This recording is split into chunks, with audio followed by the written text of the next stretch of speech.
muchas veces pensé en retirarme, en decir esto no es para mí, esto no es vida. Yo llegué y de verdad ni siquiera sabía cuadrar un balance. O sea, era muy grave. Y yo decía, creo que romanticé esto es una mierda. ¿Nos puedes revelar un rango de qué capital se mueve en estos proyectos? El más grande en el que he participado, una financiación por $1.500 millones. 1.5 billion. Traten de imaginarse esa cantidad de dinero físicamente. No se puede. Como ni siquiera sé si cabe en este cuarto o no. En cuanto a cómo es el mundo inversionista este año, porque vas a apostar tú. El Banco de la República claramente va a subir la tasa. Entonces los CDTs se vuelven atractivos. Las cuentas de alto rendimiento, la renta fija, se vuelve atractiva. Volviendo a tus inversiones, ¿cuál ha sido la peor? Esta. Vamos a mostrar en vivo. Ok, sí, perdiste harta plata. Llegó a caer más del 50%. La peor inversión fue...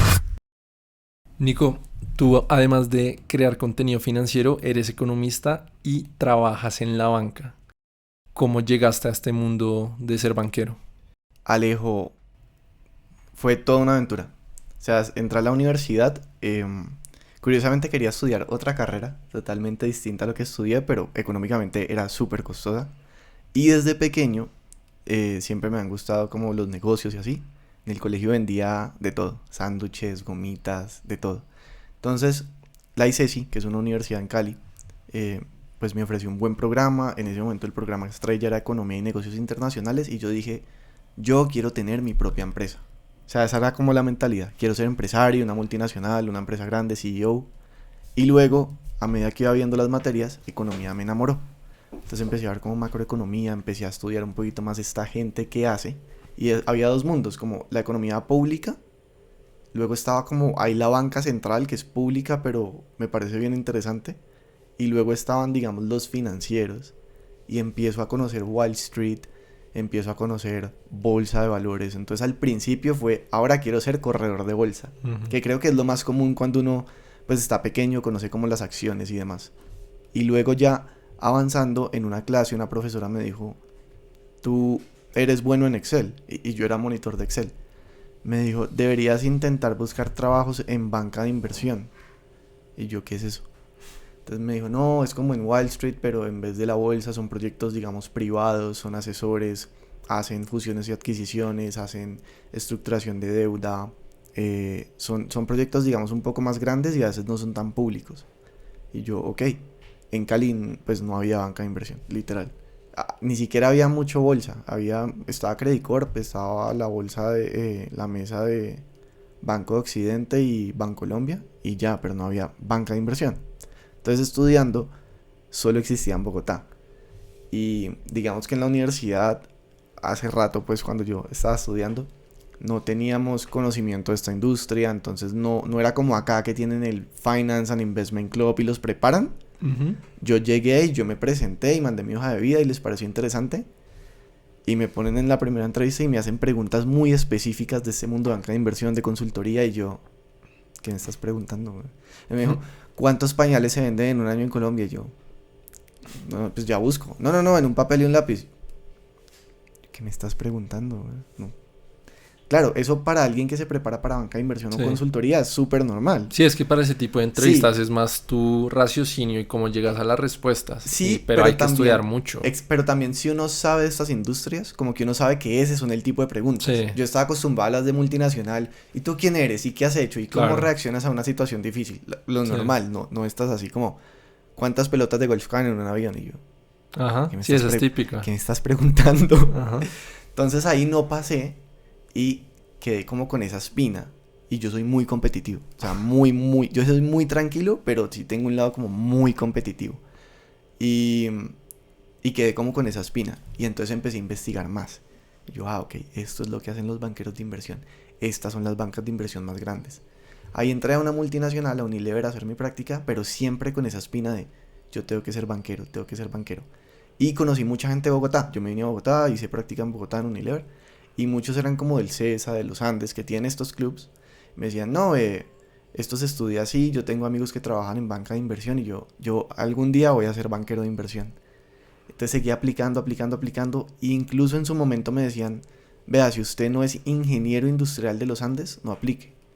Y yo decía, entiendo lo de los Andes, pero ya ingeniero industrial, o sea, es muy específico, yo ya no puedo hacer otra carrera. Sí.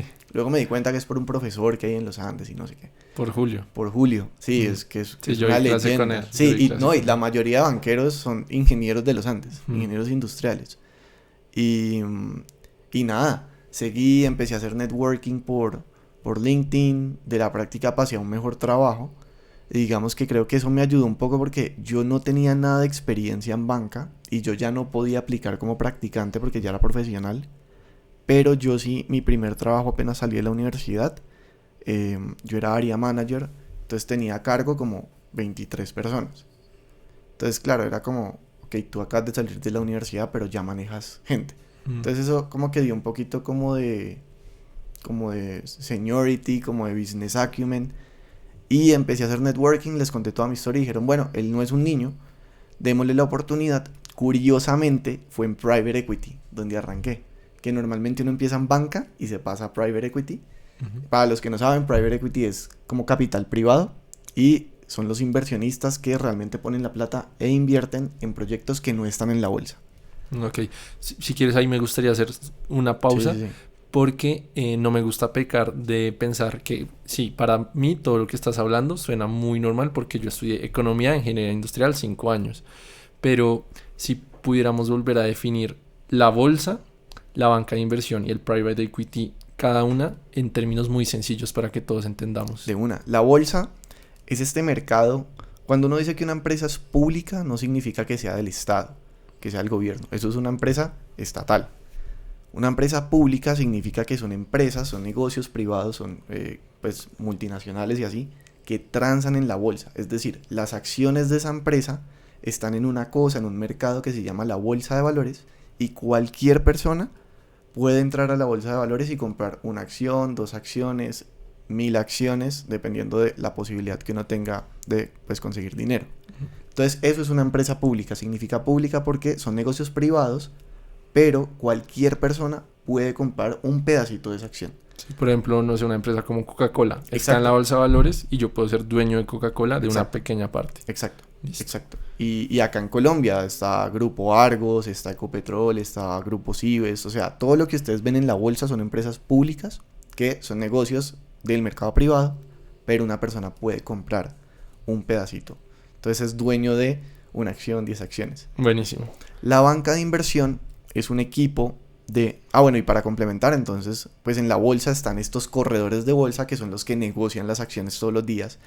Acá en Colombia está la bolsa de valores, en Estados Unidos la más importante es la bolsa de valores de Nueva York y también está Nasdaq. Okay. Estos corredores de bolsa que están todo el día haciendo trading, viendo cómo suben y bajan, es más el mundo de lobo de Wall Street.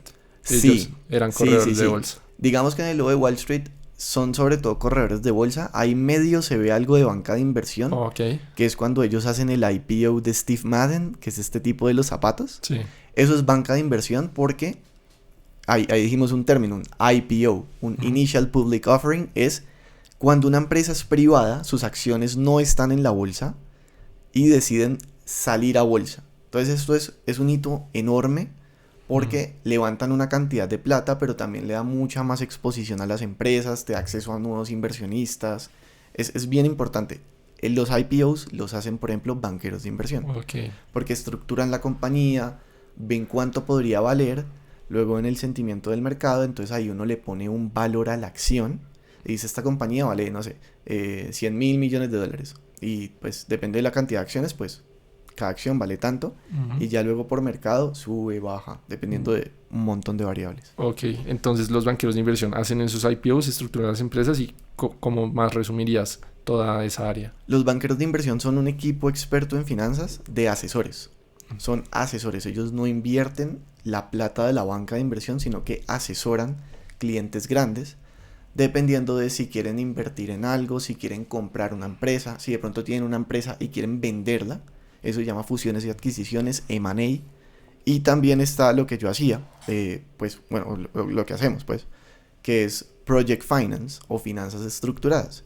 En Colombia se mueve mucho y es, digamos, Latam y Colombia se mueve mucho por proyectos grandes de infraestructura.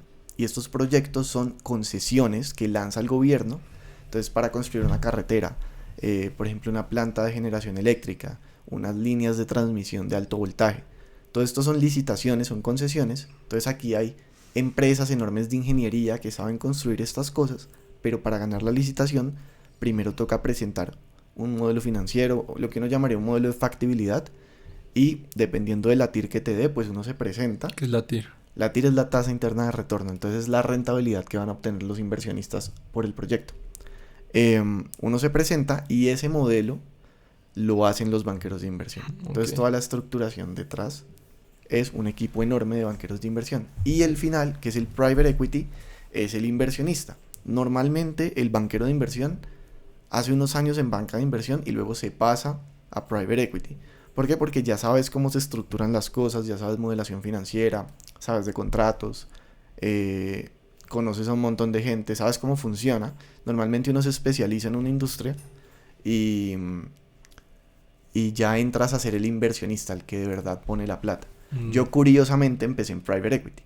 Entonces digamos, yo llegué y de verdad ni siquiera sabía cuadrar un balance. O sea, era muy grave, porque yo no sabía casi nada. O sea, a ti... Yo me presenté y yo estudiaba mucho, pero pues yo también tenía un trabajo, entonces no tenía tanto tiempo para estudiar. ¿Por qué sientes que te escogieron a ti? Yo creo que yo les conté la historia y vieron como en mí esa motivación, como esta persona de pronto tiene ganas. Igual yo pues tenía una buena hoja de vida para un estudiante, como que había trabajado toda la carrera, había tenido una beca, en la universidad tenía 3 trabajos, en mi práctica en Unilever, que es una empresa muy grande, me fue muy bien, en este trabajo que tenía pues manejando gente, pues también lo hacía bien. Entonces como que eran, pues de pronto no sabe de finanzas, pero es inteligente, no es un bruto, güey. Sí, lo aprende. Lo puede hacer. Y yo igual me había preparado, pues yo les decía, miren, yo he leído esto, y fue muy chistoso porque siempre en banca o en private equity te mandan un caso, es hacer un modelo financiero, y el mío era terrible. O sea, yo lo hice y él cuadró, y yo pensé que cuando uno le cuadraba el balance ya eso había quedado bien. No, o sea, el balance puede cuadrar, igual todo está mal. El mío cuadró y todo estaba mal. Como que yo lo vi años después, hace como un año me puse a verlo y dije, qué desgracia de caso. Y yo me acuerdo porque en esa entrevista, son varias entrevistas, son 7 entrevistas, pero en una de las entrevistas con el asociado, yo le presentaba el caso y yo me acuerdo que él lo miraba y él se reía. Y yo decía, está sonriendo porque lo hice bien. No, marica, está sonriendo porque yo también lo vi ahorita y dije, o sea, es tierno, como que lo intentó, pero está todo mal, o sea, todo estaba mal. Todo estaba mal. Pero para que estuviera así de mal, entonces sí vieron demasiado potencial. Sí, es que yo les dije, como, miren, yo nunca vi contabilidad en la universidad. Yo no vi realmente finanzas, era mucho economía. Entonces yo esto lo aprendí solo. Ya. Entonces, pues, al menos como que puso el esfuerzo. Sí. Algo que pasa mucho y me he dado cuenta ahorita que ya estoy más grande y recibimos muchas aplicaciones, es que uno manda los casos y llevan los casos perfectos y luego en la entrevista para sustentar el caso, la gente no sabe. Y probablemente es que tienen amigos que los ayudan a hacer los casos. Claro, llegan con un caso y entonces dicen, este man sabe modelar, entonces contratémoslo. Y luego no. Yo creo que de pronto ahí vieron no tiene ni idea, pero lo hizo él. Sí. Y se esforzó. Y nada, y pues entré, era pues analista junior, así no sabía nada. Entonces, puro PowerPoint. Y luego me soltaron mis primeros modelos financieros. Fue terrible. Yo no sabía cuadrar balances. Y era un proyecto muy importante porque el fondo acababa de ganarse 2 licitaciones de buses eléctricos y ya había aparecido un comprador, que era algo así como una subsidiaria de KKR, que KKR es uno de los private equities más grandes del mundo, o sea, muy muy grande en Nueva York, y querían comprar las concesiones. Entonces yo tenía que montar los 2 modelos financieros operativos y luego empezar a pues, hacer todo el trabajo de analista de ellos van a tener una banca de inversión que es una contraparte, entonces negociar con ellos, hacer los cambios, mostrar todo el modelo que funciona, las deudas. Y yo, pues, o sea, aprendí un montón, pero sí me estrellé, no tenía ayuda, éramos un equipo muy pequeño, entonces era yo solo con eso. O sea, explícanos cómo la piloteabas, qué hacías.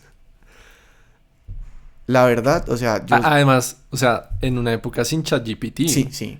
Porque... Yo conocí ChatGPT hace como 2 años. ¿Sí? Yo sé que es más viejo, pero yo soy medio viejo, entonces lo conocí hace como 2 años. La verdad era quedarme en la oficina hasta tarde Entonces, digamos, en el día trabajando hasta las 11, 12 de la noche, yo abría modelos financieros ya del fondo viejos y los veía y decía, ah, ok, así modelaron esto. Y entonces No ahí jodas. literal era prueba y error y aprendiendo solo. Yo soy muy bueno para aprender solo, la verdad. Eh, y luego de 12 de la noche a 2 3 de la mañana, me quedaba en la oficina con un libro que compré de contabilidad para no contadores, aprendiendo contabilidad. Porque entonces yo hacía todo el modelo, entonces empezaba por los ingresos, que también había que leerse los contratos, entonces leer y entenderlos. Entonces hacía el módulo de ingresos, costos, gastos, el CAPEX, luego la deuda, pues esa era compleja. Mm. Pero luego todo eso había que integrarlo en 3 estados financieros. Y todos se tenían que conectar y el balance tenía que cuadrar. No Y no jodas. cuadraba, y nunca cuadraba. Y yo no podía ir a decir, pues yo sí les decía como que, oigan, es que yo no sé. Pero la respuesta era, es su trabajo. Sí, Y es verdad. O sea, yo era un total. analista de private equity. Yo debería saber cuadrar un balance. Entonces me quedaba todos los días haciendo ejercicios hasta que aprendí contabilidad. Y fue duro, o sea, y trasnoché mucho. Como 3 veces pasé derecho, de que de verdad el sol salía y yo, pues pucha, sigo en la oficina, voy a la casa, me baño, me pongo otro traje y vuelvo a la oficina hasta que aprendí. Y éramos un equipo pequeño, teníamos muchos negocios porque es un fondo importante acá en Colombia. Entonces tiene muchos negocios en energía, en infraestructura. Y pues nada, es como esa mentalidad de pues yo puedo. Sí. O sea, en algún momento no quisiste tirar la toalla de... Sí, sí, muchos. No, era duro y la verdad es que un analista no gana tan bien. Ahorita podemos hablar de lo que la gente cree que es la banca de inversión y lo que Ujú. realmente son los primeros 9 años, yo creo. Sí. Un analista no gana tan bien. Yo me había bajado de salario para venirme a trabajar acá, De aparte Unilever a el no, Private. de la otra empresa donde trabajaba, donde ya Ok. manejaba gente. Entonces, allá ganaba mucho más que acá como analista, aparte estaba en Cali. Entonces, Mm. también era mudarse a Bogotá, que es mucho más costoso. Entonces, era terrible. Y yo llamaba y yo decía, creo que romanticé esto es una mierda. Pero Claro. pues tampoco podía renunciar, Mm. porque, digamos, yo soy yo, o sea, yo soy muy independiente en todos los sentidos. Entonces era como, pues este ya es mi trabajo, o sea, la tengo que sacar adelante. Pero sí, muchas veces pensé en retirarme, en decir, esto no es para mí, esto no es vida. Pero también aprendía mucho y empecé a aprender mucho de energía. Y me empezó a encantar la energía. Entonces de ahí me fui ya a una banca de inversión que ¿Duraste cuánto tiempo en el Private Equity? un año, Un año. un año. Y me fui a una banca de inversión ya. Digamos, para pasar a banca de inversión, ¿te buscan o eres tú el que busca? A veces te llegan ofertas. La Ujú. verdad es que a los banqueros de inversión, a los consultores también les llegan un montón de ofertas, mucho headhunter en LinkedIn. Pero yo en este caso específico, yo estaba en un buen fondo. Sí. Solo había muchas cosas que a mí no me gustaban. Nosotros habíamos entrado a una corte de analistas y el que más duró fue yo. Ok. Y yo duré un año. O sea, todos los otros se fueron a los meses. Em, entonces yo sí empecé a buscar como algo distinto, también algo que pagara un poquito más. Y apareció una banca de inversión que es global y que solo hacía infraestructura y energía. Mm. Es una firma bien grande. Entonces era chévere porque yo en el fondo solo hacía proyectos en Colombia, en la banca ya era proyectos en Latam, diferentes oficinas, entonces trabajabas con gente de diferentes países, proyectos en diferentes países. Y ahí aprendí mucho más a modelar como lo que uno llama project finance, como finanzas estructuradas. Y ya el resto pues es como historia. Hay varios proyectos acá en Colombia, en Perú, en República Dominicana, en Latinoamérica en general. Entonces, ya como banquero de inversión, ¿cómo se ve tu día a día? Eso depende. Digamos, como analista, normalmente lo que harías es, llegas en la mañana, sobre todo a revisar correos, que los socios te hayan pedido algo, que de pronto los asociados o los vicepresidentes te hayan pedido algo, y sobre todo, lo más importante, el cliente. Entonces, que el cliente, digamos, tenga algún comentario sobre el modelo, algún comentario sobre la presentación, que de pronto te mandara nuevos datos para incluir en el modelo y actualizar. Es lo más importante en la mañana. Y luego la tarde se distribuye en los diferentes proyectos que tengas. Entonces, normalmente un analista tiene 3 proyectos. Perdón, Thank you. 3 proyectos. Entonces, Pues revisar presentaciones, actualizarlas, de pronto tenemos una nueva oportunidad de inversión, entonces empezar a montar la presentación, si estás haciendo modelos financieros, entonces revisar el modelo, ajustar cambios, obviamente correr los escenarios y asegurarse que el modelo todo funciona, y luego analizar esos cambios y construir un correo, pues muy básico, pero muy como claro para el cliente diciéndole, oiga, hicimos los cambios o de pronto pasó esto con regulación o nos dimos cuenta de esto, estos son los nuevos resultados de los diferentes escenarios. Eh, un día normal puede empezar a las 9 de la mañana, a veces 8, pero normalmente a las 9. Y sí puede durar hasta las 10, 11, 12, 1, 2, a veces 3. Hay gente que ha pasado derecho, yo pasé derecho y varios hemos pasado derecho. No es que uno pase derecho todos los días, no. No es verdad. Porque hay gente que dice pasan derecho todos los días, no. Sí. Salen a las 3 de la mañana todos los días. Depende de la banca. Eso Ya. sí es verdad. Depende de la banca. Hay unas que tienen demasiado trabajo.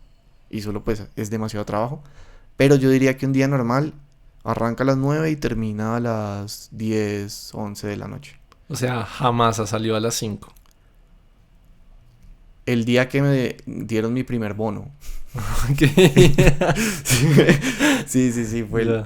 fue interesante.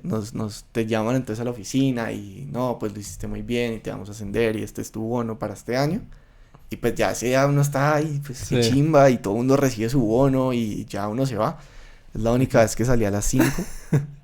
Se te Eh, iluminan los ojos recordando ese Era día. muy chistoso porque a mí me gusta mucho caminar y en Bogotá se puede caminar. Entonces yo pues me iba caminando siempre en la noche. Bueno, claro, si salía a las 10 11 ya no, pues pedía Ujú. un Uber. Pero ese día íbamos caminando con una compañera y yo es la primera vez que pues que salimos como con la luz del sol, güey. Entonces Sí. sí, sí, sí. Nico, pero a ver, entonces todo esto que me cuentas, la verdad es bastante diferente de la percepción global que hay de la banca de inversión, de la Wall Street, fiestas, viajes, excesos. Entonces, ¿tú qué opinas de eso? ¿También tú tenías esta percepción o cómo ha cambiado, cómo es en realidad? Yo creo que es que también depende de donde uno esté. Digamos en Colombia sí tenemos eventos de banca de inversión y son chéveres y a veces hay fiestas solo de banca de inversión y en verdad la pasamos buenísimo. Pero digamos, yo creo que hay una mala concepción como de drogas y de ya cosas Sí. como muy escaladas, por así decirlo.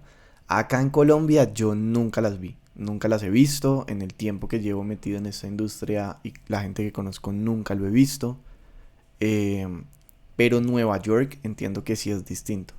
Creo que allá sí es más pesado, sí conozco personas que trabajan en Nueva York y sí es como, no, acá sí. Sí, Sí. todo lo que te han dicho que consumen, sí es así. Incluso leyéndome un libro de... hay un inversionista muy grande, muy famoso que se llama Ray Dalio. Es un genio. Él tiene un hedge fund, que es un fondo de cobertura. Entonces esto es ya un nivel más allá del private equity. Eh, y le sacaron un libro que se llama El Fondo, The Fund. Y es como un libro súper... Como que se consiguieron memos internos, entrevistaron a un montón de gente que echaron del lugar y contaban la cultura del lugar. Y las fiestas que describen sí son de excesos. Sí. Entonces creo que allá sí se mueve un poquito diferente en la cultura del trabajo. Porque en el nivel de trabajo sí te puedo decir, acá somos igual de buenos o mejores. O sea, en verdad acá en Colombia hay gente muy buena Mm, que sabe hacer banca de inversión. sí. Y dependiendo de la banca donde estés, en verdad, en proyectos vas a negociar con JP Morgan Nueva York, Goldman Sachs Nueva York. O sea, estás con grandes ligas. Entonces Sí. no es que los de allá son mejores, no. El Mm, trabajo es lo mismo y acá somos muy buenos. La cultura sí cambia un poco. claro. Sí, sí, sí. Y en cuanto al tipo de proyectos que tú manejaste o has manejado, narranos de principio a fin, o sea, cómo llega el contrato, el proyecto, qué tipo de capital se mueve también para tener una conciencia de eso. De una. Pues digamos, acá en Colombia, por ejemplo, teníamos, bueno, los buses eléctricos, ya te conté. El fondo era dueño de esos buses, eran dos concesiones de 259 buses eléctricos. Y llegó otro fondo más grande y dijo, oiga, yo quiero tener buses eléctricos en Colombia. Entonces, uno manda, lo primero que uno manda es como una presentación donde hay datos, pero no todos los datos. Y con esos datos ellos evalúan cómo está el proyecto, cómo está la inversión y te dicen, oiga, corrimos unos escenarios Y el primer paso cuando hay un interés es una cosa que se llama un non-binding offer, un NBO. Un non-binding offer es una oferta no vinculante. Literal, eso es lo que traduce. Entonces es decir, oiga, yo estoy interesado en ese proyecto, eh, negociemos. Entonces ya uno como fondo dice, ah, listo, y empiezan a negociar. Ya cuando entonces empiezas a tener más reuniones, das más datos, ellos también hacen sus análisis, meten una banca de inversión, meten abogados, y uno tiene un BO, un Binding Offer. Entonces ya esto es una oferta vinculante y ahí te dicen, oiga, le pago tanto. Y uno dice, pues de pronto te ofrecen más de lo que pedías, entonces de una, o de pronto están cerca, entonces uno dice, pues no por ese precio, pero negociemos. Y ya es un trabajo entonces de cuando realmente hay una transacción, lo llamamos transacciones, entonces entras en un proceso que se llama la debida diligencia. Entonces, una debida diligencia es entrar con diferentes equipos legales, auditores contables y tributarios. Por ejemplo, en proyectos de energía tenemos lo que uno llama el LTA, que es el asesor técnico de los financiadores, y también tenemos el Project Engineer, que es el asesor de ingeniería del proyecto. Y todos empiezan a revisar el proyecto, la ingeniería del proyecto, la contabilidad, lo tributario, los contratos, que no hayan tenido problemas. Hay proyectos graves, grandes de infraestructura donde operadores se mueren construyendo el proyecto, o sea, esas cosas pasan. Y todo eso pues tiene demandas y cosas detrás, entonces es Sí. una revisión súper, súper intensa de todos los documentos legales del proyecto. Esto todo se organiza en una cosa que se llama el BDR, que es como un cuarto de datos virtual. Se llama Virtual Data Room, BDR. Eh, y vas Sí. haciendo checks, entonces uno tiene un montón de iteraciones, desde lo legal, no, este va a ser el contrato, estos son mis comentarios, estos son los comentarios de la contraparte, eh, desde lo contable, desde lo tributario, normalmente las cosas están bien, digamos que uno para proyectos grandes contrata lo que uno llamaría las Big Four, que son Ujú. Price, Deloitte, EY y KPMG, pero a veces salen cosas, toca corregir, y, y una vez logras todos esos checks, normalmente quedan cosas abiertas. Eso se llama como CPs. Eh, y o, entonces, digamos, dicen, listo, este día vamos a cerrar. ¿Qué significa el cierre? Que ese día se firman los contratos y si vas a vender algo, entonces la contraparte pues te paga. O si estás haciendo una licitación, entonces el día del cierre es cuando los bancos dicen vamos a firmar y les damos la plata. Esos son como los dos grandes hitos que uno se muere porque eso pase. Eh, pero normalmente antes de eso ocurre una cosa chiquita que a veces se llama el War Room, el cuarto de guerra, y es que son cosas muy puntuales que ya no se han podido cerrar y no vamos a seguir iterando correos. Entonces nos encerramos todos los equipos, 4, 5, 6 horas en un cuarto y se cierran ahí. Y ya de ahí salen versiones No. finales y se firma y a veces quedan, digamos, ciertas condiciones donde listo, firmamos, digamos, no sé, con los buses, si no estoy mal, se firmó en marzo los contratos de crédito, pero el desembolso se hizo en mayo, de la Ujú. plata, eran miles de millones. Entonces, en ese tiempo, ¿qué pasa? ¿Por qué no se desembolsa el mismo día? Porque ciertas condiciones que uno ya, digamos, cerró, igual no se han cumplido. Entonces, queda como ese pequeño espacio para que se cumplan, y si se cumplen, entonces te desembolsamos. Ok. Y es así. Digamos, sí, eh, hicimos también un M&A, y era lo mismo. Entonces Sí. tú haces el reach out a la empresa privada y le dices, oiga, estamos interesados, quisiéramos comprarlos, quisiéramos invertir en ustedes. De nuevo, si están de acuerdo, entonces mandas una oferta y empiezan a compartir documentos. Todo esto es súper privado, todo esto se hace todo con documentos que llaman NDA, que llaman Non-Disclosure Agreements, son acuerdos de no decir nada y tienen consecuencias legales, pues si uno dice algo. Eh, y entonces uno como banquero, digamos, valora la compañía y dice, oiga, para mí esta compañía vale tanto, entonces ofrezcamos tanta plata por, no sé, el 51% para tener participación mayoritaria. Y vas y haces la oferta y pues lo Ya. mismo, es una negociación O sea, tu trabajo va como de proyecto en de proyecto. proyecto en ¿Y proyecto. cuánto puede durar un proyecto? Uf, depende. Digamos, hay M&As que se han sacado en, no diría pocos meses, pero menos de un año. Ok. Eh, un proyecto de infraestructura puede durar. Yo hice parte del equipo de una carretera acá en Bogotá, que es importante, que es la vía Bogotá-Girardot, la vía 40. Esa concesión es enorme. Sí. Ese proyecto en la firma duró 8 años. Y sobre todo que ahí hablan mucho con el Estado. Y me imagino que Sí. ahí ya es mucho más burocrático, mucho más lento. No, depende. O sea, el Estado, digamos la ANI, que es la Agencia Nacional de Infraestructuras, en verdad es un organismo que está muy bien hecho, muy bien estructurado. O el Ministerio de Minas y Energía, cuando son proyectos de energía. Yo amo la energía por eso, es súper estructurado, está muy regulado. El marco, yo lo llamaría así, el marco regulatorio de Colombia para energía y para infraestructura es muy bueno. Okay. Es tan bueno que, digamos, cuando hemos hecho proyectos en Perú o en Ecuador o en otros países, el marco de Colombia funciona para uno decir cómo se hacen las cosas. Digamos, en Perú es súper simple. Entonces nosotros decimos, no, pues acá se hace así. Sí. Y entonces Proinversión, que es la agencia que promueve los proyectos de inversión en Perú para el Ministerio de Minas y Energías, dice, ok, hagámoslo así. Por ejemplo, una licitación en Perú nos salió relativamente rápido y el día que le íbamos a presentar fue una cagada porque ese día el presidente de Perú despidió al Congreso y entonces luego cogieron al presidente de Perú preso. Eso fue por allá como en 2021, creo. Sí, 2021, creo que noviembre, si no me falla la memoria. Y luego la licitación entonces se declara desierta, es decir, ya no va. Y luego la reabren, le dieron apertura otra vez en como en abril del 2022. Y el día de la licitación fue creo que el 31 de julio del 2022. Y eso lo transmiten, pues, y están, pues, los miembros de Proinversión y del ministerio. Y uno, literal, todo ese modelo financiero del trabajo que has hecho se resume en una hojita que tiene un número. Y esa es la oferta. Y las abren, pues, en vivo y dicen, estas son las ofertas. Y ahí ganamos. Okay. Esa licitación, por ejemplo, en Perú salió rápido. Yeah. Pero hay otros proyectos que de verdad se pueden demorar años. ¿Cuál es el problema más grande que podrías tener en medio de un hay de todo. Proyecto? Es que, digamos, en infraestructura tienes el tema de que hay terrenos de por medio. Entonces, los permisos, obtener los terrenos, digamos, para una carretera tienes que obtener todo el terreno por donde se va a construir.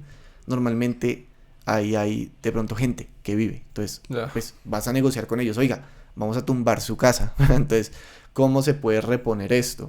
O, digamos, sin irnos más lejos, acá en Colombia, en lo eléctrico, lo eólico es las turbinas estas enormes de viento. El proyecto Winpechi era un proyecto muy grande, si no estoy mal, de Enel, que es una empresa gigantesca de energía en el mundo. Y ese proyecto se cayó. Ahorita creo que lo recompró Ecopetrol, si no estoy mal. Pero el proyecto de Winpechi en La Guajira se cayó, era un proyecto gigante, porque están todas estas comunidades. Entonces uno ahí tiene que entrar a negociar con ellas y hacer una cosa que se llama un proceso de consulta previa. Una consulta previa es carísima. Y aparte te la tiene que dar, si no estoy mal, es el Ministerio de Interior por medio de la ANLA, que es la Agencia Nacional de Licencias Ambientales. Sí. Eso, debe haber un montón de trámites detrás, pero es que es sí. Algo muy delicado. O sea, sí. Literalmente están tratando de construir en donde vive alguien. O sea, uno debe ponerse en los zapatos de esa persona, pues hay muchos conflictos de por medio. Pues yo no me quiero mover. Y entrar a mediar eso debe ser un bollo. No, y digamos, estos son impactos con comunidades. Sí. Pero digamos, había otro proyecto donde es un puerto, pues súper importante que se está construyendo acá en Colombia. Y es en un área que es muy natural, pues hay un montón de flora y fauna. Entonces el impacto ambiental sí. Se murió un animal. Pues se murió el animal por culpa de ese proyecto. ¿Sabes? Sí. Porque el animal estaba ahí antes de que ustedes llegaran. Entonces eso es un problema. Y eso es un problema de parte de la regulación, pero también depende de quién te preste la plata. Entonces, a veces los proyectos son pequeños y te puede prestar la plata un banco. Bancolombia, el Grupo Aval, eso financian un montón de proyectos de infra. Pero cuando son proyectos muy grandes, uno busca como un consorcio de bancos. Entonces, necesito, no sé, 600 millones de dólares. Entonces le van a poner 3 bancos. O te lo pone de pronto un banco, como un banco de estos comerciales que conocemos, te lo pone de pronto el fondo de deuda, no sé, de BlackRock, que es un asset manager enorme, Y el resto te lo pone lo que uno llama una multilateral. Entonces, ¿qué es una multilateral? El BID. El BID que hace parte del Grupo Mundial. Okay. ¿Sí? O en inglés le dicen el IDB. Pues si lo ven por ahí. Ellos financian demasiados proyectos, sobre todo para el desarrollo, y estos proyectos de infraestructura y energía sí promueven el desarrollo, pero son demasiado delicados en todos los impactos posibles que puedan tener. Entonces un impacto ambiental es muy grave, porque es que ellos son un banco de desarrollo, ¿sabes? No pueden estar financiando proyectos que maten animales, sí, o que haya deforestación. Entonces es súper medido. Es muy delicado. Es muy delicado, es demasiado delicado. Y lo que te digo, hay gente que puede morir, y estas cosas a veces pasan, y pues vaya de la cara. No, es que este proyecto del que todo el mundo habla, no, pues se murieron 2 operadores, por ejemplo. Sí. Entonces las familias, ¿por qué murieron? Yo creo que todo este mundo también es así de complicado, porque aquí es donde se mueve realmente demasiada plata, o sea, cifras que uno en un trabajo normal pues nunca ha contemplado, nunca ha dimensionado. Por eso hay que tener tantas cláusulas. ¿Nos puedes revelar un rango de en qué capital se mueven estos proyectos? Es que es muy variable, pero digamos... El más grande que has hecho. El más grande en el que he participado, una financiación por $1.500 millones. 1.5 billion. Billion dollars. Billion dollars. Eso es mucha plata. Demasiada. O sea, yo siempre le digo a las personas cuando me preguntan esto, les digo, traten de imaginarse esa cantidad de dinero físicamente. No se puede. Yo no sé cómo, ¿sabes? Como ni siquiera sé si cabe en este cuarto o no. O sea, físicamente ya no sé cómo se ven 1.5 billion dólares. Sí. Es mucha plata. Es demasiado. Es que como que uno tiende a subestimar los billion dollars porque uno cree que están cerca de los millions, pero no, o sea, un billion son millones. Millones. Eso es algo que uno nunca se podría gastar. Por eso cuando uno dice Elon Musk tiene 500 billion, sí, o sea, tiene 1 millón multiplicado por 500,000 veces. O sea, eso es algo que gastándose 10 millones diarios. Creo que hacen como estimaciones y dicen como que si pusiéramos todos los billetes uno encima del otro, como que le pueden dar la vuelta al mundo. Son cosas absurdas. Sí, o sea, es una cosa loca. Muy cochina. Ok. Me gustaría ya preguntarte cosas más de ti como inversor. Empezando por estar metido en todo este mundo de la banca. ¿Tú tienes alguna ventaja sobre, digamos, una persona como yo, que soy un inversor de a pie, que listo, me meto a Tri, me gustó Amazon, Bancolombia, pero pues soy muy amateur? ¿Tú qué ventaja tienes sobre mí? Yo no diría que tengo información confidencial, porque incluso firmamos cláusulas. Digamos, el fondo, por ejemplo, tenían la parte de private equity, tenían la parte de deuda y tenían también una fiduciaria. Y la fiduciaria invertía en bolsa para clientes pues muy muy grandes que tienen mucha plata.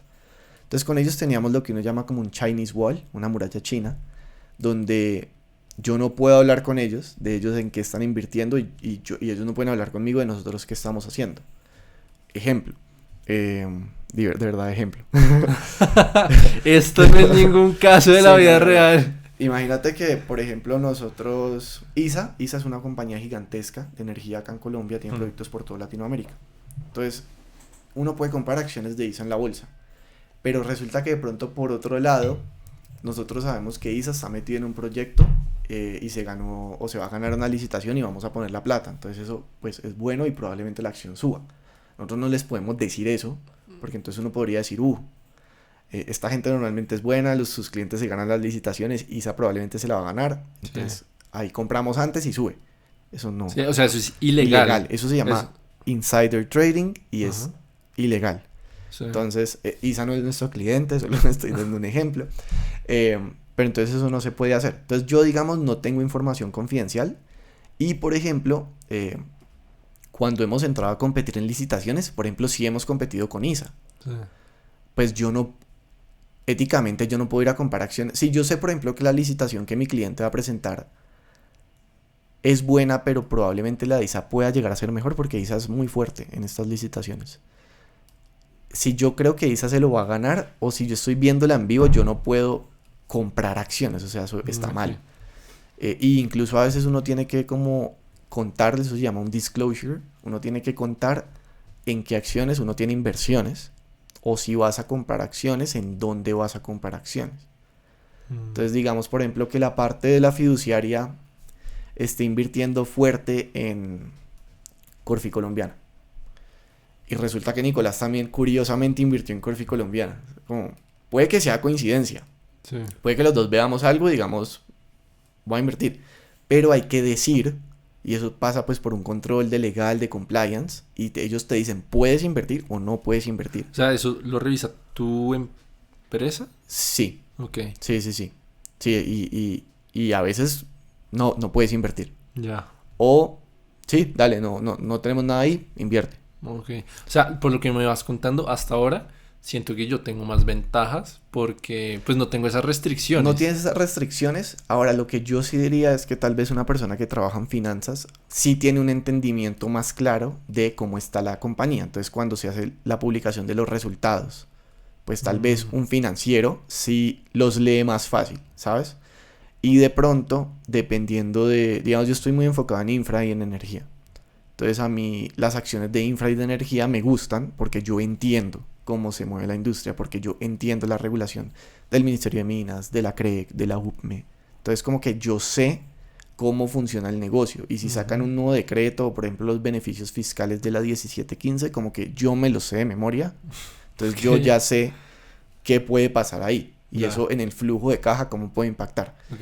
Pero, Sí, pero eso no es insider trading, ¿sabes? sí, Es como si alguien que trabaja en tecnología, sí. pues probablemente es mejor, él es mejor que yo invirtiendo en startups o en empresas tech que yo, porque yo de tecnología no sé nada. O sea, Sí. como dije, ChatGPT lo conocí hace 2 años. Sí, o sea, la ventaja que tienes es en cuanto al conocimiento de números, de Como cómo técnico. funciona técnico, Ujú. pero no es que tengas acceso a un mercado privado que yo no No, tenga. O sea, tú no puedes invertir en uno de esos proyectos que tú haces ahí como para ganarte no, tu no, partecita. no, uno sí podría, pero tienes que tener mucha plata. O sea, para Ya, darte una idea, en uno de los fondos que en algún momento se estaban levantando, el ticket mínimo, el ticket es como, no la compra, pero como ese la mi... cantidad mínima de plata que uno Ajá, tiene que tener son 5 millones de dólares. ajá, no. Y Pásame el dato y sí, yo te pongo ahí un ticket. sí, entonces es mucha plata. Incluso a veces para este tipo de inversiones tienes que tener como, te tienen que haber autorizado como inversionista. Hay categorías de inversionista.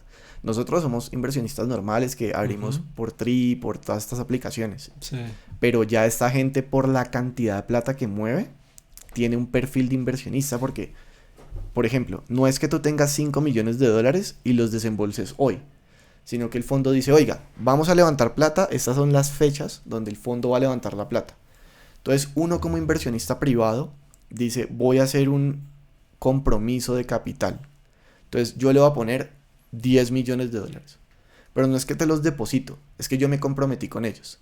Entonces una vez el fondo tiene esos compromisos de capital, no sé, levantamos $1 billón, $1 billion, no 1 billón, sino 1.000 millones de dólares.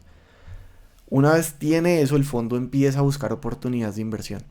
Y cuando encuentra una, entonces dice, oiga, necesitamos, no sé, 200 millones de dólares. Entonces de esos 1.000 millones vamos a coger 200 para un solo proyecto y dependiendo de la participación de cada uno de los accionistas, se les va requiriendo la plata y la tienen que tener disponible, porque ya te comprometiste a que vas a comprometer 5, 10, 15 millones de dólares.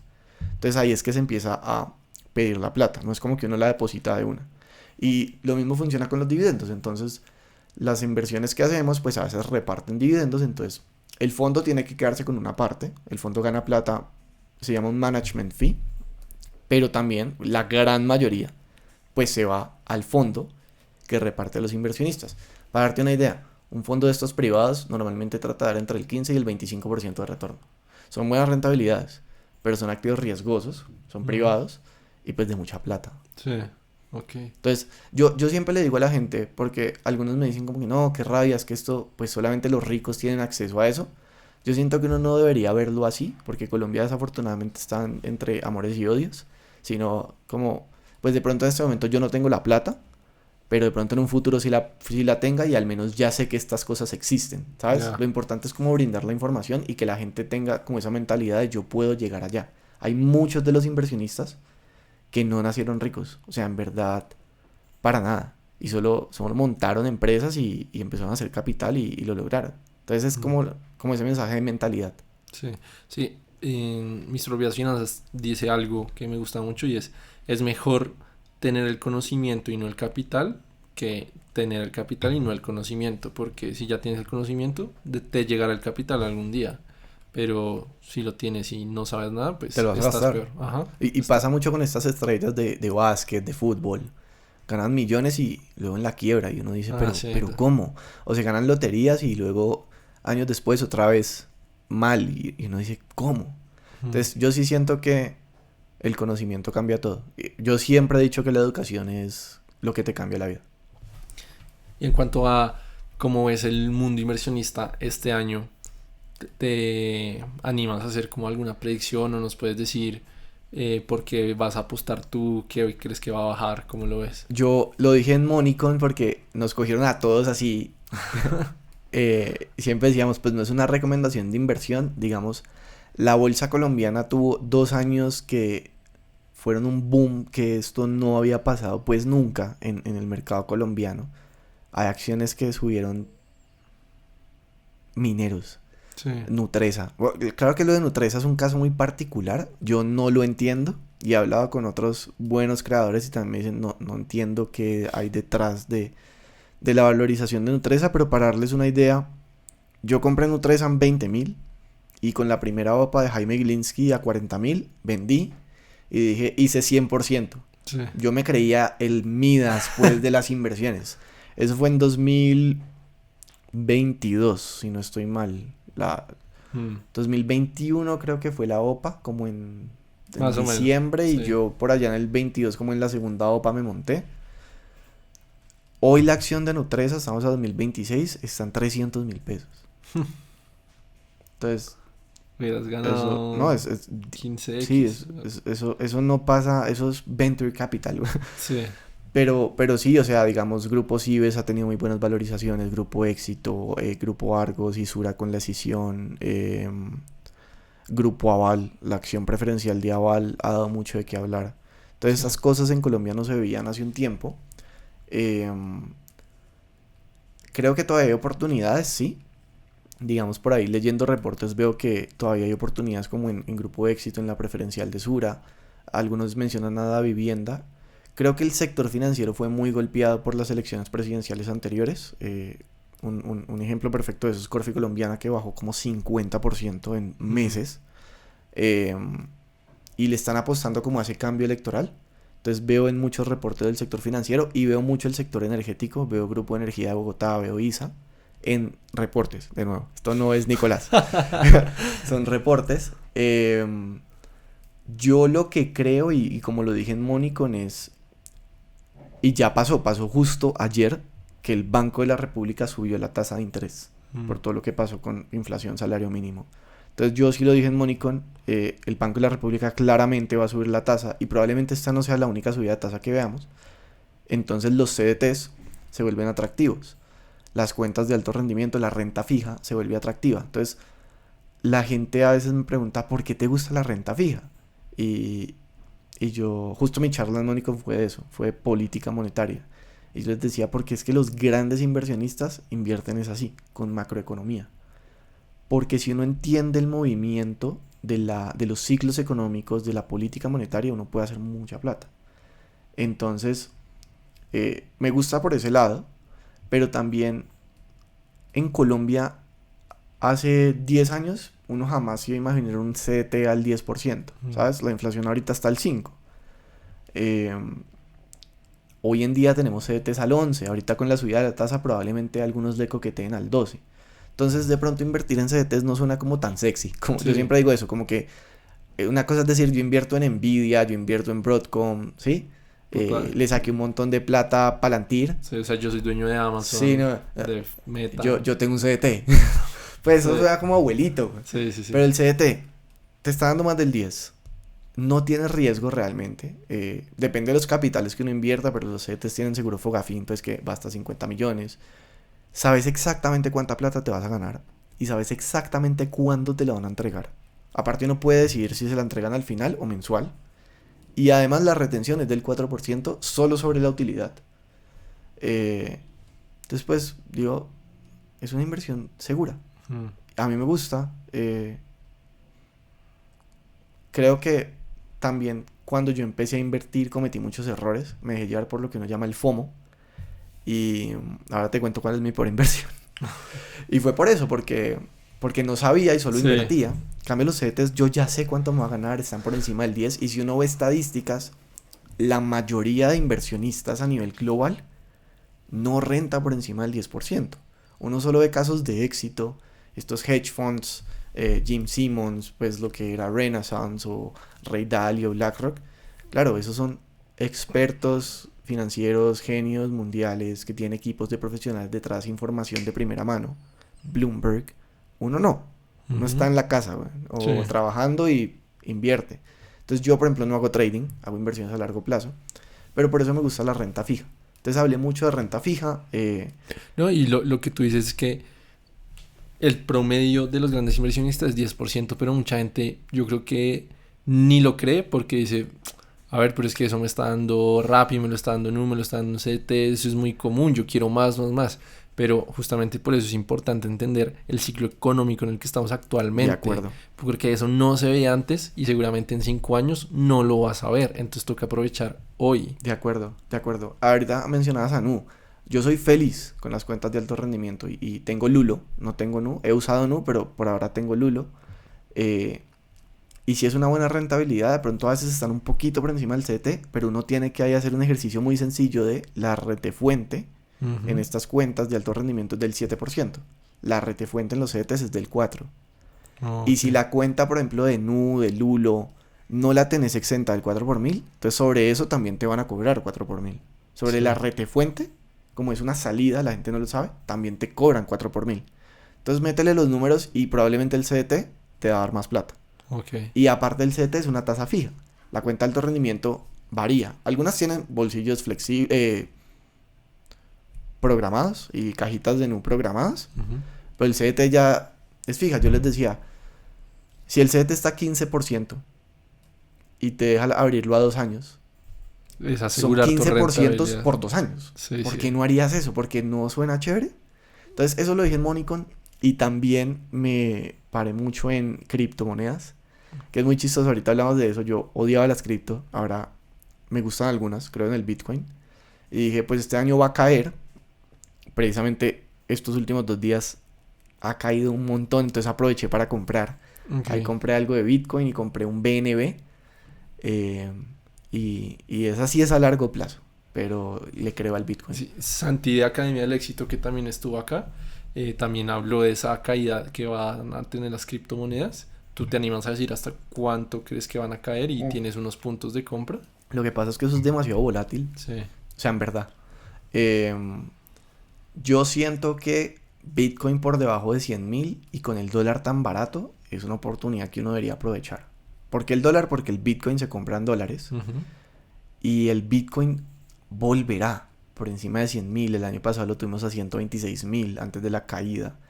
Hay gente que dice que este año va a tocar los 150.000. Entonces, lo que uno compre por debajo de 100.000, déjelo ahí Mm. y ella va a subir. Hay gente que dice que va a llegar a $1.000.000 en un par de años. No sé. Uno lee económicamente cómo está hecha y uno podría decir tal vez, pero eso creo que va a tomar no es que vaya a pasar en 2 años, Sí. pero de pronto en 10 años. Mm. Entonces, como Sí, yo pero cada vez que puedo en voy 10 años comprando. una rentabilidad de 10x y uno compra hoy, negociazo.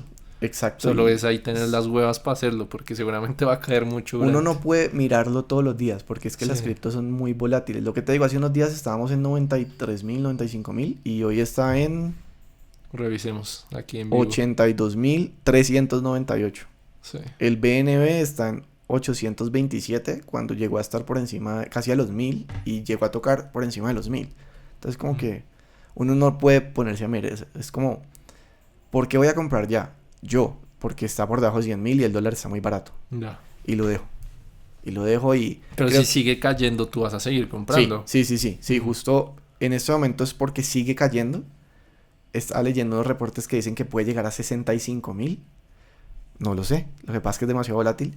Pero sí le voy a meter. Voy a tratar de comprar este año 0.1 Bitcoin. Que mucha gente dice, uno debería tener 0.1 Bitcoin. Va a ser suficiente en unos años.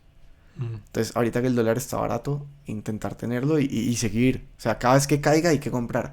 un error que veo que comete mucho la gente en cripto es que no vende. Entonces uno sí debe holdearla. Pero no a Pero largo si plazo. está subiendo y subiendo, pues también de vez en cuando vende, obtenés tus ganancias en dólares, las pones a rentar en dólares, la cripto siempre vuelve a caer, entonces volvés a comprar. Eso es un error que yo lo cometí. O sea, yo tenía algo y el Bitcoin llegó a los 120.000, 126.000. ¿Por qué no vendiste? ¿Sí? Pero es que tú lo dices ahora porque sabes que llegó hasta allá. No, Pero, pero uno en ese mira momento que dice, yo, uy, va a seguir yo creciendo. sí iba a vender, solo me ocupé. Ya. Me ocupé y sí dije, puede que vaya a caer, pero mientras esté por encima de 120.000, yo ya hice una ganancia. Entonces, si vendo a 126.000 o a 120.000 o a 123.000, no me importa. O sea, está bien. Sí.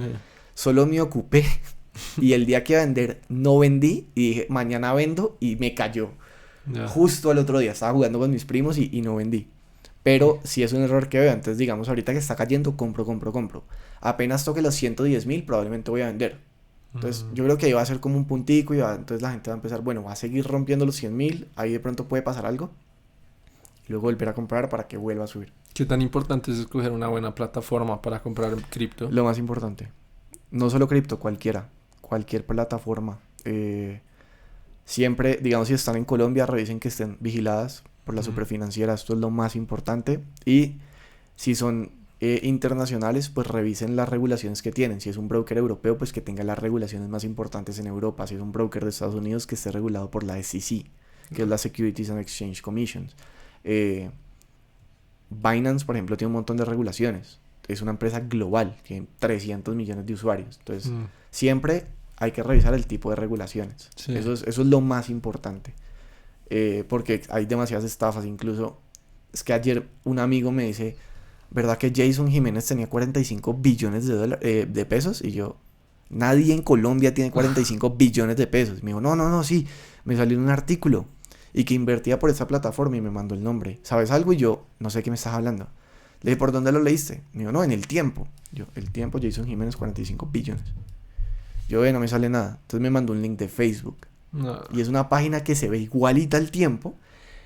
Y son maestros, porque entonces cogen esta noticia, cogen a Jason Jiménez. Primero describen legalmente lo que él sí tenía de sus fincas y sus empresas.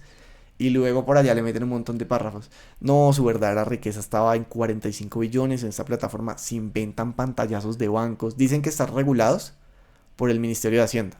Estas cosas no están reguladas por el Ministerio de Hacienda, por la Superintendencia Financiera de Colombia y por Deceval, que es distinta. Entonces ahí ya primer red flag. Y luego te cuentan toda la historia así súper poética y ponen un link. Y yo me metí al link. Decía, no, solo con personas reales. Puras fotos de David Vélez de IA, puras fotos en IA de viejitos pensionados. Y yo decía, qué peligro, porque la gente, de verdad, por desinformación ve esto. Ven a Jason Jiménez, ven pantallazos de bancos que es mentira y caen. Y, o sea, espero que no suene mal, pero yo me imagino que tu amigo es una persona bastante educada en el tema. Y cayó, imagínate. Menos mal no cayó, solo creyó en sí, el o sea, pero se la informe. creyó. Sí.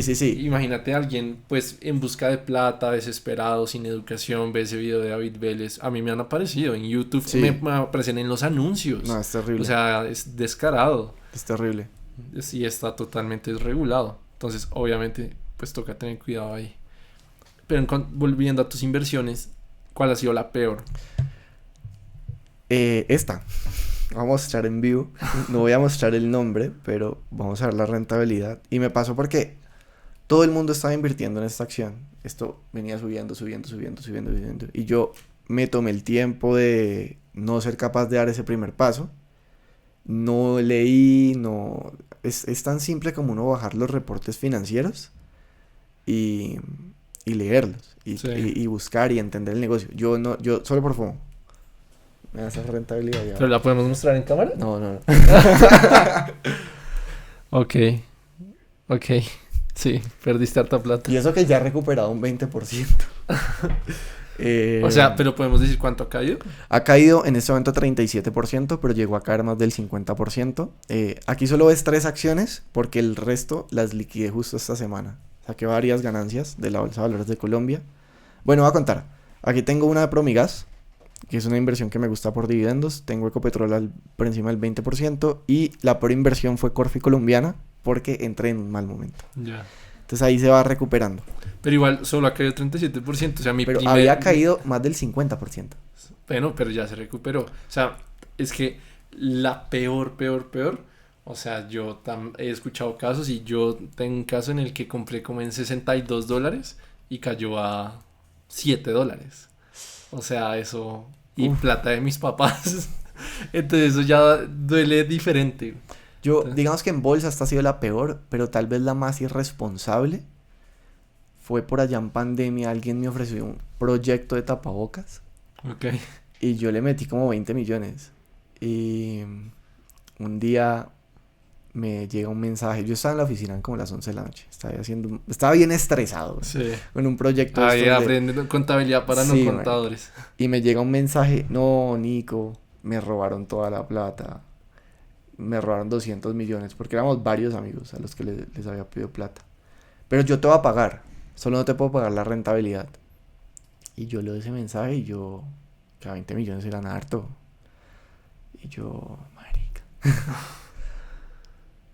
Y no me contestaba. O sea, tu miedo era que se robara todo. Pues que se perdieron, Sí. que el man me dijera, ve, pues si perdió 200 millones, o sea, si debes 200 millones, además en un país como Colombia, digamos, él me pidió plata a mí, pero yo no sé a quién más le pidió, yo no sé quién lo ¿Y eran extrañó. amigos? Él y yo éramos conocidos Ya. amigos, como rozando amigos, Ya. muy amigo de unos amigos. Ya. Y la verdad es que nos había ido bien en otras cosas, solo en esta, pues le fue mal. Yo también cometí el error de no investigar bien qué era lo que estaba haciendo, yo solo le creí. Al final sí me devolvió los 20 millones, pero me los devolvió de a millón por mes. Ok. Entonces, durante 20 meses yo, perdí mucha rentabilidad en algo tan simple como un CDT, porque yo Sí. ya debía recibir esa plata como en 2 meses, cuando llegó ese mensaje. Nunca llegó. La pude haber metido en un CDT, por ejemplo. Y aparte se empieza a volver plata de bolsillo. Sí. Porque entonces, 1 millón extra cada mes. Entonces, ve, pues quiero comprar esto. Entonces, ahí hay un poquito más. Sí, como ahí uno tiene que ser juicioso. Y Ujú. fueron 20 meses, entonces casi 2 años. Ok. Esa fue muy irresponsable, Ya. por ejemplo. Otra también, esta sí nos salió bien. Yo gané 20% de retorno en un año.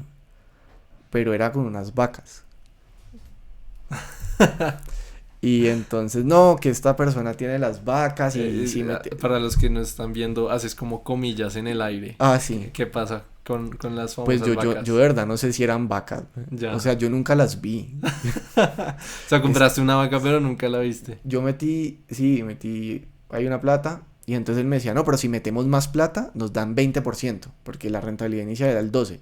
Entonces yo con un grupo de amigos dije, yo meto el excedente para ganarnos el 20%. Pues obviamente a mí me tocan más parte de las utilidades para yo hacer el 20%. Cae la pandemia. Esto supuestamente era por allá por Yopal.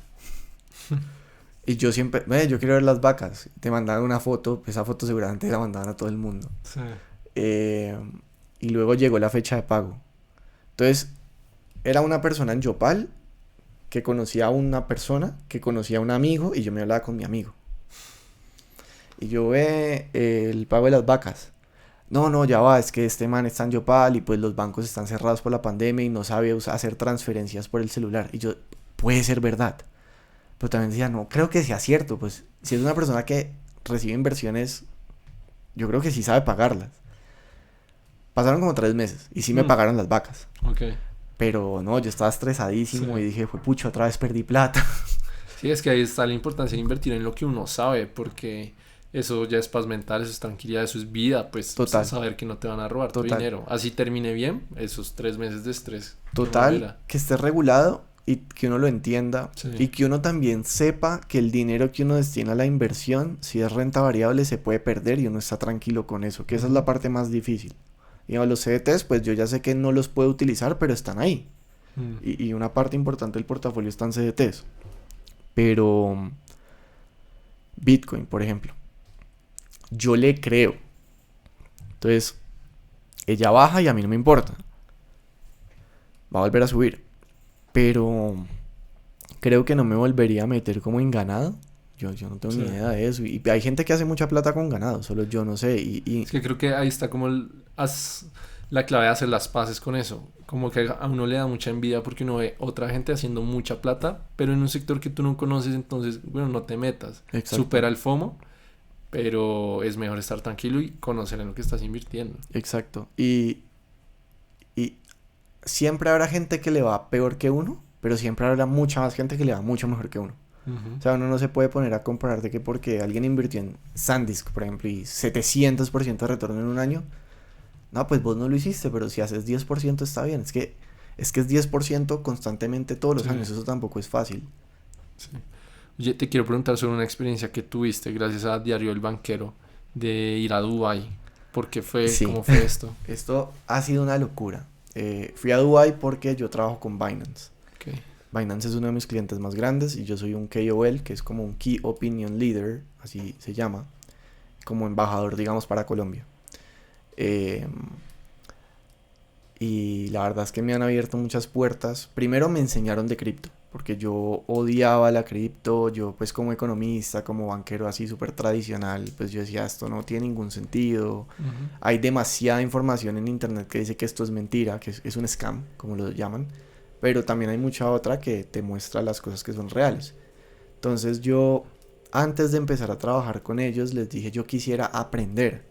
Y pues ellos son unos gigantes del mundo cripto, son los más grandes. Entonces pude ir a aprender con ellos, hice unos cursos a los que me invitaron y fui súper agradecido, pues nos llevaron a Argentina primero. Y en Patagonia tomé muchos cursos con el equipo de Binance, con gente muy dura de cripto, y aprendí muchas cosas. Era muy chistoso porque la gente que estaba allá, todos ya sabían de cripto y yo preguntaba cosas pues estúpidas. Sí. O sea, esa es la verdad. Y a mí me miraban como, ¿este es el banquero que trajeron que no sabe qué es Earn? Y yo ¿qué es blockchain? O sea, como que yo entendía, pero tampoco entendía, ¿sabes? Como que Sí. hay detrás. Y aprendí mucho con ellos. Me recomendaron un libro. Me lo recomendó una persona de Binance que hoy en día puedo decir que somos amigos y hablamos mucho, que se llama el Bitcoin Standard, que justo el de mis propias finanzas llevó a Saifedean, que es el autor, a Ah, ok. Monicon. Y este señor es un PhD en economía. Y todas las preguntas y las dudas que yo tenía desde lo económico, este señor las refuta muy bien en el libro. Y te lo explica muy bien. Es un libro largo, tiene como 300 páginas. Y yo leí eso y dije, Ok. tiene toda la razón. Y ahí le empecé como a creer al Bitcoin. Y empezamos a hacer un buen trabajo con Binance. A mí me gusta mucho hacerlo desde la información. Siempre yo trato de informar a las personas, de contarles cosas. Eh, y sí, hemos hecho un buen trabajo, tenemos una muy buena relación. Me encanta trabajar con ese equipo. Y llegó una invitación de la nada. Literal, yo un día estaba en la cocina y me llega como, hola Nico, ¿cómo te ves en Dubai estas fechas? Para el evento de Binance. Binance paga todo. Y yo, Normal. como Dubái, Emiratos Árabes. Y yo, sí, sí, sí, en Dubái. ¿Vas o no vas? Y yo, obvio. O sea, ¿cuándo en mi vida se me iba a pasar a mí? Yo sí quería ir a Dubái hace muchos años, la verdad. Recuerdo que la primera vez que quise ir fue a los 18. Y me compré esas camisetas polo que tenían las banderas acá. Ok. Y yo decía ley de la atracción. Eh, y sí, obviamente yo nunca me iba a imaginar que ahorita tan rápido era Dubái, menos por el diario del banquero. Y Dubái fue una experiencia muy loca. Digamos, para mí mi ciudad favorita era Nueva York. Me gusta mucho ir, me encanta, pero Dubái es otro mundo. No. O sea, los Emiratos Sí, otra cultura, es otra cosa, otra es dimensión. otra cosa, de verdad. Sí. Y quedé enamorado, aprendí muchísimo. Era como un evento de Es el evento más criptomonedas. grande de Binance Ah, del ya. año, se llama el Binance Blockchain Week. Y lo hacen siempre en Dubai. Lo hicieron en el Coca-Cola Arena. Entonces imagínate un Movistar Arena, pero el Coca-Cola es una cosa gigante. Y los expositores eran billionaires, o sea, ni siquiera millionaires. Entonces estaba Michael Saylor, que es el dueño de la empresa que más Bitcoin tiene en el mundo, creo que después de BlackRock, que es pues un fondo enorme. Estaba el cofundador de Binance, que se llama CZ. eh, o sea, había gente demasiado tesa en esto y daban unas charlas que uno decía, esto es el futuro. Muchas otras a las que yo no le creía. O sea, lo que siempre he dicho, hay mucha criptomoneda y yo no le creo a todas. Ya. Pero digamos, Bitcoin para mí es muy claro. Y entonces disfruté mucho el evento. Aparte hice un montón de networking con los otros embajadores de otros países. Los de Brasil, por ejemplo, me caen súper bien. Y los de México también. Tengo un amigo en México que es un bacán. Eh, y también pues tuve tiempo para disfrutar la ciudad y hacer un montón de cosas allá en los Emiratos. Es una locura. Nico, pues la persona que te esté escuchando dice, oiga, yo quiero hacer eso, me quiero meter en este mundo, ya sea de inversiones, pero más banca de inversión, vivir todo esto. ¿Qué consejo le darías para que se pueda meter en esto de una manera distinta? Uy, yo creo que el primero es haz networking para que te cuenten el día a día. Por lo que te decía al principio, yo lo romanticé. Ya, Yo me imaginaba Gordon Gekko. Sí, esa es la vida de otro lugar y de pronto sí vas a muchas más cosas y tu vida es más sencilla cuando ya eres un director o un managing director, que ¿cuántos son años tienen que pasar? 20. Ya, Eh, sí, no. Eh, para hacerlo muy sencillo, uno entra como practicante 1 año. Luego analista durante 3 años. Luego asociado o analista de 3 a 4 años. Luego asociado de 3 a 4 años. Luego vicepresidente de 3 a 4 años. Luego director o director asociado también de 3 a 4 años. Y ya por fin director. O sea, esto es mm, una carrera, literal. Eh, pero lo primero sería que hagan networking para que les cuenten de verdad cómo es el día a día. Eh, yo les recomendaría mucho que hicieran un curso de estos virtuales de banca de inversión porque más o menos ese va a ser tu día a día. Y ahí te vas a dar cuenta si de verdad te gusta modelar en Excel y hacer presentaciones de PowerPoint o si lo odiaste. Y si lo odiaste, pues por ahí no es. Porque los primeros 6 años van a ser eso. Excel y PowerPoint. Y que no les pase lo que me pasó a mí. Las preguntas de banca de inversión son supremamente específicas. No es como llegar a una entrevista de una multinacional. Claro, las preguntas acá son muy específicas, entonces buscarlas y estudiarlas mucho porque no son fáciles. Y son procesos donde hay gente que es muy buena, muy inteligente y muy competitiva, está muy preparada. Entonces yo haría esas 3 cosas para entrar. Y si ya logran entrar, yo preguntaría de todo. Me metería en más proyectos, preguntaría cómo lo hicieron, preguntaría las diferencias, dependiendo de la banca en que se especialice, si es M&A, si es infraestructura, que le pregunte a los asociados, a los VPs, como qué hace un proyecto más exitoso que el otro. Cada vez que tenga una pregunta así, uno crea que es estúpida, y probablemente es estúpida, igual hágala, porque va a pasar el tiempo y luego vas a tener que resolver la voz. Y cuando tuviste la oportunidad de preguntar cómo se hacía, pues no lo hiciste. Entonces mm, es tu trabajo, ¿sabes? sí, Entonces te toca buscar la forma. Y hay que tener cuero. O sea, no es fácil. Es un ambiente de mucha presión.